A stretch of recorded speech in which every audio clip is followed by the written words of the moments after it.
Hello, हाय, नमस्कार प्यारे साथियों, कैसे हैं आप सब लोग? आशा करती हूँ आप सब लोग ठीक होंगे और अपनी-अपनी तैयारी भी अच्छे से कर रहे होंगे। तो हमारा जो प्रैक्टिस सेट चल रहा है ईवीएस का उसमें जो हमारी प्रैक्टिस सेट की क्लासेस होती हैं, कम से कम 23 से 24 क्लासेस हो चुकी हैं हमारी। और आज का जो हमारा प्रैक्टिस सेट है, इसमें हम क्या करेंगे, ये 2021 में जो हमारा एग्ज़ाम हुआ था, उसका जो क्वेश्चन पेपर है, उसको सॉल्व करेंगे, ठीक है? तो चलिए शुरू करते हैं और देखते हैं कि आज का जो हमारा हमारा पहला प्रश्न है वो कौन-सा है? तो पहला प्रश्न है आपका, पारिस्थितिक तंत्र के घटक हैं उत्पादक, उपभोक्ता व अपघटक। उत्पादक, उपभोक्ता, जैविक तथा अजैविक मतलब सजीव और निर्जीव, पौधे तथा जंतु। तो जो पारिस्थितिक तंत्र है, अगर पारिस्थितिक तंत्र को क्या बोलते हैं इंग्लिश में? इंग्लिश को बोलते हैं इकोसिस्टम। इकोसिस्टम शब्द का प्रयोग सबसे पहले किसने किया था, ये भी प्रश्न आपका बनता है। तो एजी टॉन्सले ने सबसे पहले इकोसिस्टम या पारिस्थितिक तंत्र शब्द का प्रयोग किया था। पारिस्थितिक तंत्र के दो घटक हैं, इसको दो घटकों में बांटा जाता है, एक आपका जैविक और एक आपका अजैविक। जैविक घटक के अंतर्गत आपके आते हैं उत्पादक, उपभोक्ता, अपघटक। ये आपके जैविक के अंतर्गत आते हैं। अगर हम अजैविक की बात करें तो जैसे तापमान, वायु, मृदा, फास्फोरस वगैरह, ये सब पर्वत, पहाड़, ये सब आपके अजैविक के अंतर्गत आते हैं। तो यहाँ पर आपके घटक पूछे गए हैं कि पारिस्थितिक तंत्र के कितने घटक हैं या कौन कौन से हैं। तो जो पारिस्थितिक तंत्र है, इसके जो घटक हैं वो कौन कौन से हैं? तो दो घटकों में बांटा गया है, कौन कौन से? जैविक और अजैविक घटक। कौन कौन से? जैविक तथा अजैविक। तो ऑप्शन नंबर ए यहाँ पर राइट आंसर हो, सॉरी, सी राइट आंसर हो जाएगा। इस सी के अंतर्गत जिसमें से जो सी है आपका, इसमें जो जैविक घटक है इसके अंतर्गत आपका आ जाएगा, आप इसके अंतर्गत आपका क्या आएगा?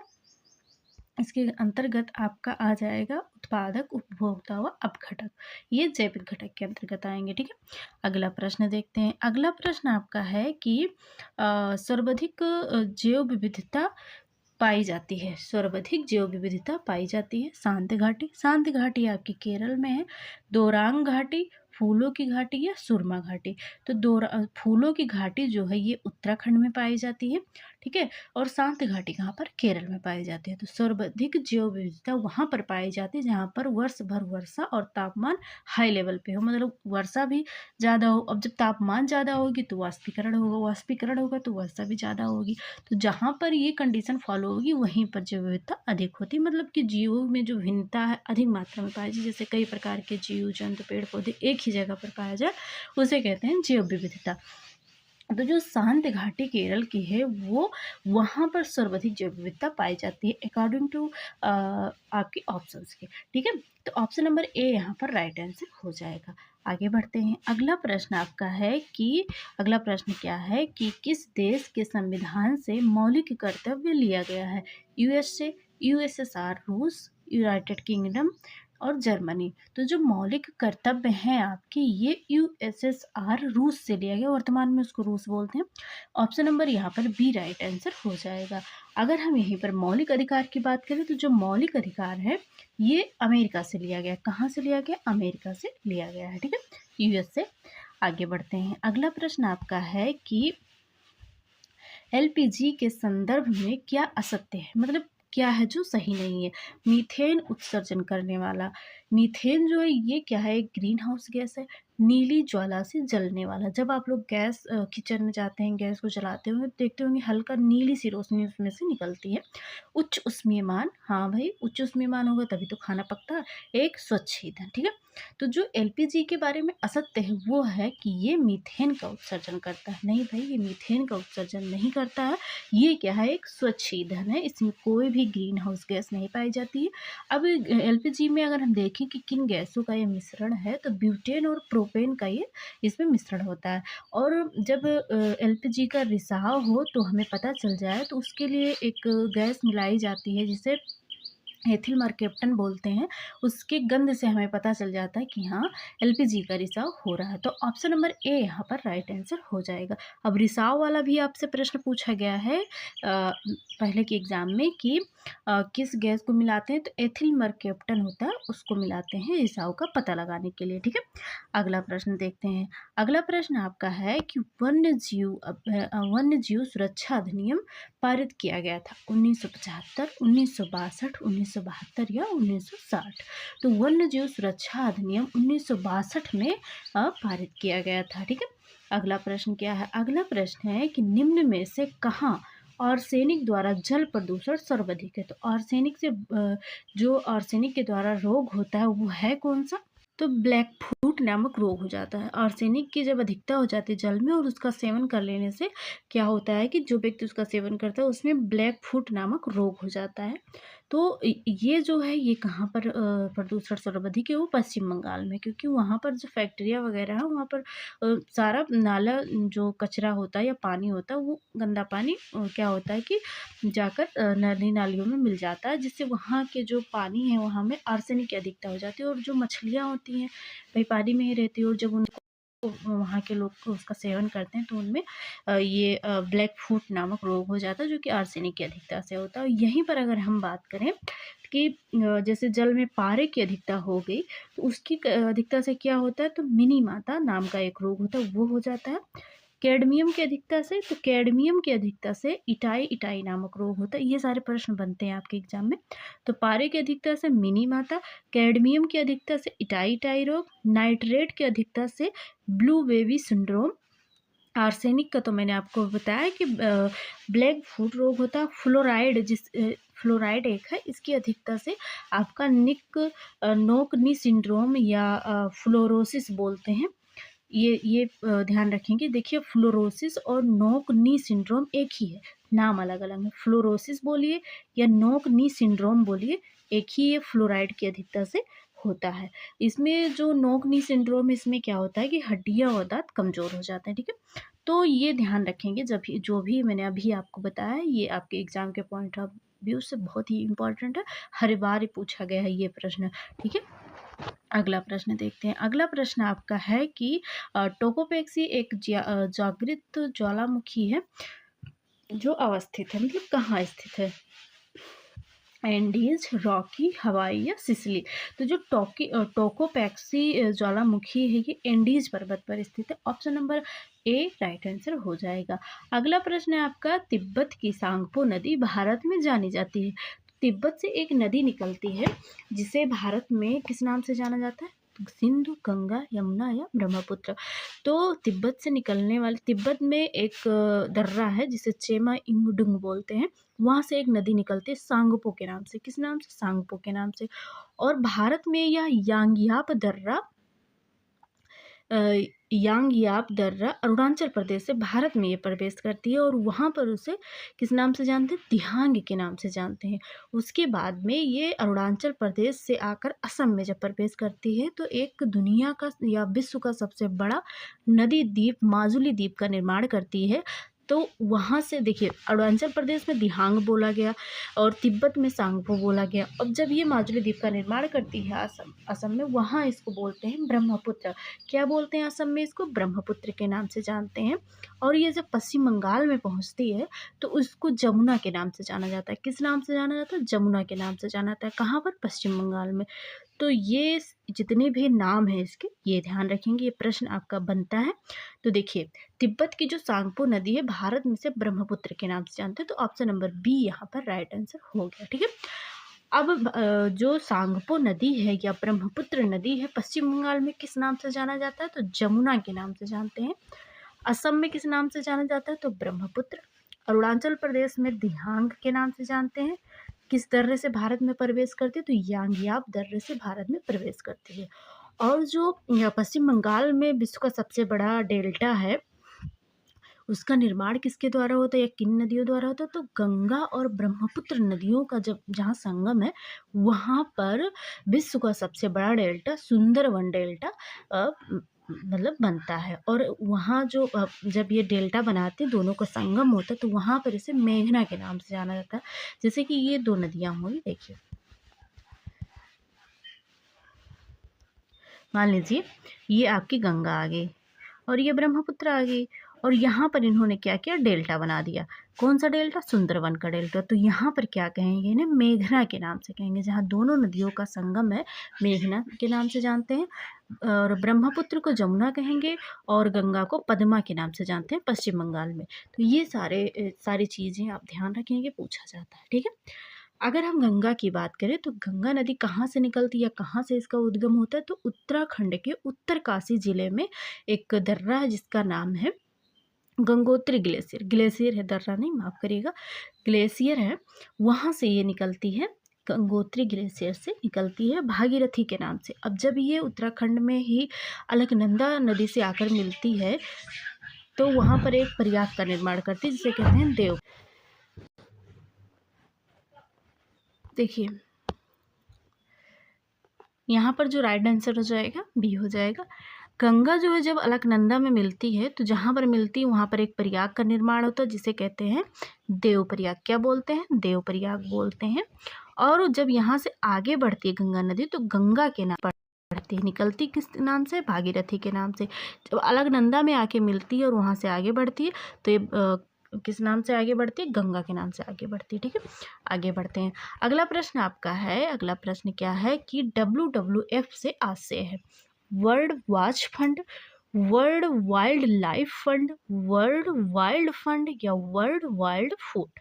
तो जो WWF है, अगर इसके हम इसकी फुल फॉर्म की बात करें या आशय की बात करें या इसका पूरा नाम क्या है, तो वर्ल्ड वाइल्ड लाइफ फंड है। और वर्तमान में अगर देखा जाए इसका नया नाम क्या है, तो World Wildlife Fund for Nature इसका नया नाम है।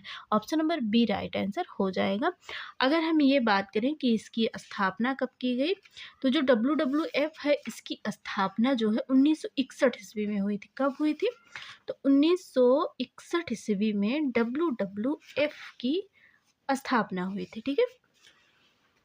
अगर हम ये बात करें कि इसका हेडक्वार्टर कहाँ है, तो ग्लैंड हेडक्वार्टर आपका कहाँ है? इंग्लैंड में इसका हेडक्वार्टर है। अगर प्रतीक चिन्ह की बात की जाए तो विशाल पांडा। जो WWF है इसका प्रतीक चिन्ह क्या है, तो या इसका लोगो या सिंबल क्या है, तो एक विशाल पांडा है। ठीक है। अब ये जो है, जो WWF है, ये क्या है? एक पर्यावरण संरक्षण के लिए, पर्यावरण संरक्षण के लिए क्या है, ये काम करने वाला दुनिया का सबसे बड़ा गैर सरकारी संगठन है। ठीक है। अगला प्रश्न हमारा है कि भारत में अंतर्राज्यीय परिषद का अध्यक्ष कौन होता है? जो अंतर्राज्यीय परिषद है इसका अध्यक्ष कौन होता है? राष्ट्रपति, उपराष्ट्रपति, प्रधानमंत्री या केंद्रीय गृह मंत्री। तो जो भारत में अंतर्राज्यीय परिषद है ये है क्या? तो जो अंतर्राज्यीय परिषद ये क्या करता है, केंद्र और राज्य की जो सरकारें होती हैं इनके बीच समन्वय स्थापित करने का कार्य करता है। और इसकी जो अंतर्राज्यीय परिषद की इसकी स्थापना की जाएगी, ये भारत के संविधान में किस अनुच्छेद में है, तो 263 अनुच्छेद में ये है। और इसकी स्थापना जो है ये राष्ट्रपति के द्वारा की जाती है। तो इसका अध्यक्ष कौन होता है? प्रधानमंत्री होता है। तो ऑप्शन नंबर सी यहाँ पर राइट आंसर हो जाएगा। अगला प्रश्न आपका है, अगला प्रश्न है कि नासिक में कुंभ मेला जो है ये नासिक में किस नदी के तट पर लगता है? तो जो कुंभ मेला है ये भारत में 4 स्थानों पर लगता है। कहाँ कहाँ पर? तो पहले ये देख लेते हैं कि जो हमारे ऑप्शंस दिए गए हैं वो क्या हैं। शिप्रा नदी, नर्मदा नदी, गोदावरी और गंगा। तो जो कुंभ मेला है नासिक में लगता है वो आपका गोदावरी नदी के किनारे लगता है। कहाँ पर? गोदावरी नदी के किनारे। ऑप्शन नंबर सी यहाँ राइट आंसर हो जाएगा। कौन सा सही हो जाएगा? ऑप्शन नंबर सी सही हो जाएगा। अब भारत में किन स्थानों पर लगता है? तो भारत में 4 स्थानों पर लगता है।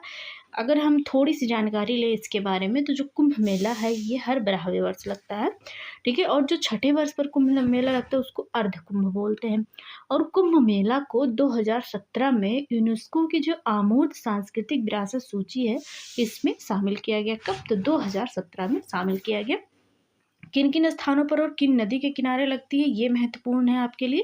तो इतनी चीज़ें आप नोट कर लें या स्क्रीनशॉट ले लें, ये इम्पॉर्टेंट है। ठीक है, ये इतना इम्पॉर्टेंट नहीं है। ठीक है। जानकारी के लिए इतना बता दिया गया है।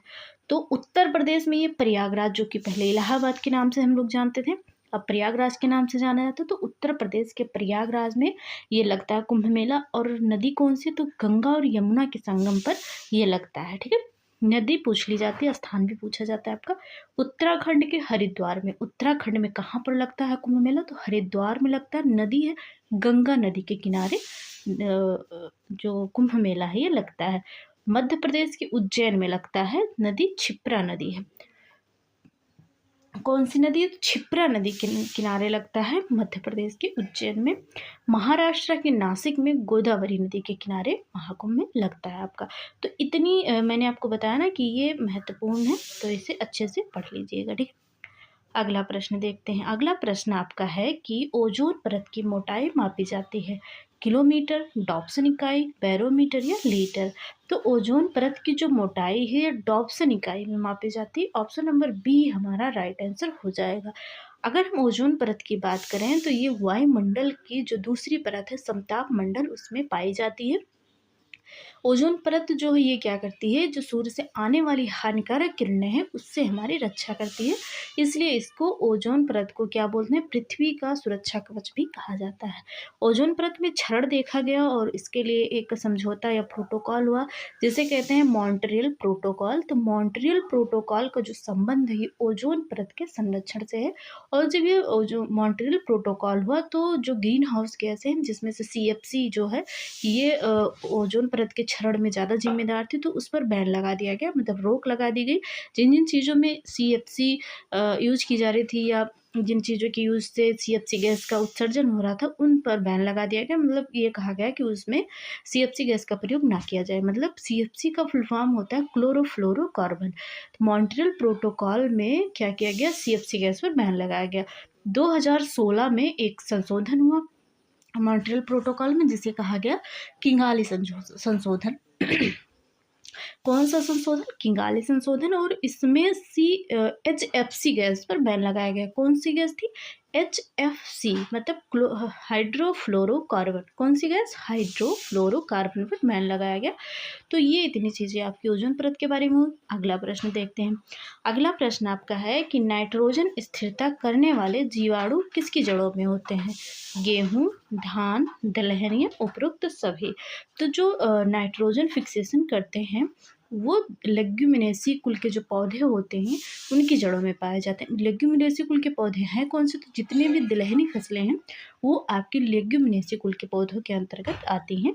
और इसमें एक राइजोबियम नामक बैक्टीरिया पाई जाती है जो नाइट्रोजन फिक्सेशन में का कार्य करती है। और बहुत सारे बैक्टीरिया हैं इसके, तो राइजोबियम जो है ये ज़्यादा important. Option number C right answer हो जाएगा। अगला प्रश्न आपका है, निम्नलिखित नदियों में से कौन यमुना नदी की सहायक नहीं है? गंडक, चंबल, बेतवा, केन? तो जो यमुना नदी है ये क्या है? ये कहाँ से निकलती है? तो यमुना नदी जो है ये यमुनोत्री ग्लेशियर से निकलती है। और इसकी जो सहायक नदियाँ हैं वो है चंबल, केन, बेतवा, हिंडन। ये सब क्या है? इसकी सहायक नदियाँ हैं। अगर हम बात करें गंडक की, तो गंडक जो है ये गंगा नदी की सहायक नदी है। तो option number A right answer हो जाएगा क्योंकि इसमें नहीं पूछा गया है। ठीक है, अगला प्रश्न है कि भारत की सबसे ऊंची चोटी कौन सी है? नंदा देवी। नंदा देवी है ये उत्तराखंड की सबसे ऊंची चोटी। एटलस, कॉमेट और केटू को गॉडविन ऑस्टिन के नाम से भी जाना जाता है। तो भारत की जो सबसे ऊंची चोटी है वो है केटू। ऑप्शन नंबर बी हमारा राइट आंसर हो जाएगा। अगर यहीं पर आपसे पूछा जाए कि भारत में हिमालय की सबसे ऊंची चोटी कौन सी है? तो कंचनजंगा है। भारत में हिमालय की सबसे ऊंची चोटी तो कंचनजंगा है। विश्व की सबसे ऊंची चोटी तो माउंट एवरेस्ट है। ठीक, माउंट एवरेस्ट जो है इसे नेपाल में किस नाम से जानते हैं? तो सागर माथा के नाम से इसको जाना जाता है। ये भी प्रश्न आपका पूछा गया है। अगला प्रश्न आपका क्या है? अगला प्रश्न है कि पुरी की प्रसिद्ध रथ यात्रा संबंधित है। पुरी की जो रथ यात्रा है किससे संबंधित है? भगवान राम से, भगवान विष्णु या भगवान शिव से या भगवान जगन्नाथ से? तो जगन्नाथपुरी उड़ीसा में रथ यात्रा निकाली जाती है और ये भगवान जगन्नाथ से संबंधित है। ठीक है, अगला प्रश्न देखते हैं। अगला प्रश्न आपका है कि मैंग्रोव पौधे पाए जाते हैं हिमालय, सुंदरवन, रेगिस्तानी, वर्षावन। तो जो मैंग्रोव वन होते हैं वो उन स्थानों पर पाए जाते हैं जहाँ पर अत्यधिक वर्षा होती है और दलदली भूमि होती है। वर्षा जब हमेशा वर्षा ही होती रहेगी तो भाई दलदली भूमि हो जाएगी और पौधे श्वसन के लिए क्या करेंगे, पौधे की जो जड़ें होती हैं श्वसन के लिए वो जमीन से बाहर निकल आती हैं, तो उन वनों को बोलते हैं मैंग्रोव वन, जिन्हें ज्वारीय या दलदलीय वन भी बोलते हैं। डेल्टा क्षेत्र वाले क्षेत्रों में पाए जाते हैं ये, जैसे कि सुंदरवन यहाँ पर राइट आंसर हो जाएगा। ठीक है, अगला प्रश्न आपका है। अगला प्रश्न है कि उत्तर प्रदेश का राजकीय पक्षी क्या है? मोर, सारस, गौरैया और तोता। मोर तो है भारत का राष्ट्रीय पक्षी और जो सारस जिसे क्रेन बोलते हैं ये है उत्तर प्रदेश का राजकीय पक्षी। तो ऑप्शन नंबर सी यहाँ पर राइट आंसर हो जाएगा। अगला प्रश्न आपका है कि इकोसिस्टम शब्द का प्रयोग सर्वप्रथम किसने किया था? Tansley, doctor R D Mishra, Whittaker या ओडम। तो इकोसिस्टम जो शब्द है इसका प्रयोग सबसे पहले एजी टॉन्सले ने किया था। अगर यहीं पर आपसे पूछा जाता है कि इकोलॉजी शब्द का प्रयोग सबसे पहले किसने किया, तो अर्नेस्ट हेकल महोदय ने इकोलॉजी शब्द का प्रयोग सबसे पहले किया था। इकोलॉजी, हेकल और सिस्टम टॉन्सले। ठीक है, आगे बढ़ते हैं। अगला प्रश्न आपका है कि प्रोजेक्ट टाइगर भारत में कब प्रारंभ किया गया? 1973, 1972, 1985 या 1981। तो जो प्रोजेक्ट टाइगर है ये 1973 में शुरू किया गया उत्तराखंड के जिम कॉर्बेट नेशनल पार्क से। जिम कॉर्बेट नेशनल पार्क जो ये भारत का पहला नेशनल पार्क है और इसका पुराना नाम था हैली नेशनल पार्क और नया नाम है रामगंगा नेशनल पार्क, इसका नया नाम है। ठीक है, जिम कॉर्बेट का। अगर हम बात करें कि जो जो टाइगर है इसे भारत का राष्ट्रीय पशु कब घोषित किया गया, जो कि बाघ है, तो 1972 में इसे राष्ट्रीय पशु घोषित किया गया और 1973 में इसकी परियोजना भी चलाएगी प्रोजेक्ट टाइगर। ठीक है, आगे बात करते हैं। अगला प्रश्न आपका है कि कान्हा राष्ट्रीय उद्यान भारत के किस राज्य में स्थित है? मध्य प्रदेश, पश्चिम बंगाल, गुजरात और बिहार। तो जो कान्हा राष्ट्रीय उद्यान है ये भारत के मध्य प्रदेश जिले में स्थित है। Option number A right answer हो जाएगा। इसे टाइगर स्टेट भी बोलते हैं मध्य प्रदेश को। अगला प्रश्न देखते हैं। अगला प्रश्न आपका है कि लखनऊ समझौता 1916 किन दो के मध्य हुआ था? हिंदू व मुस्लिम के मध्य, कांग्रेस व मुस्लिम लीग के मध्य, नरम दल व गरम दल के मध्य, ब्रिटिश व भारतीयों के मध्य। तो जो लखनऊ समझौता 1916 में हुआ था ये कांग्रेस और मुस्लिम लीग के मध्य हुआ था। ऑप्शन नंबर बी यहाँ पर राइट आंसर हो जाएगा। अगला प्रश्न आपका है। अगला प्रश्न है कि घास भूमि क्षेत्र के परितंत्र की खाद्य श्रृंखला में सबसे उच्च स्तर का उपभोक्ता होता है? मांसाहारी, शाकाहारी व मांसाहारी, शाकाहारी या अपघटक।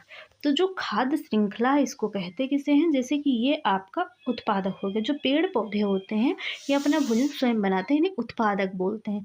इन पेड़ पौधों को जो शाकाहारी जीव खाते हैं इन्हें प्राथमिक उपभोक्ता बोलते हैं। इन शाकाहारियों को जो मांसाहारी या जो भी प्रथम उपभोक्ता है इसको जो खाते हैं उन्हें द्वितीयक उपभोक्ता बोलते हैं। इसके अंतर्गत आपके मांसाहारी और शाकाहारी दोनों आ जाते हैं। अगर हम जो द्वितीयक उपभोक्ता के ऊपर निर्भर होते हैं उन्हें मांसाहारी से कहा जाता है। ठीक है, और तो जो खाद्य श्रृंखला में उच्च स्तर पर है वो है आपका मांसाहारी। और एक बार अपघटक भी माना गया है, लेकिन जब 2021 में हुआ था तो इसमें जो हमारा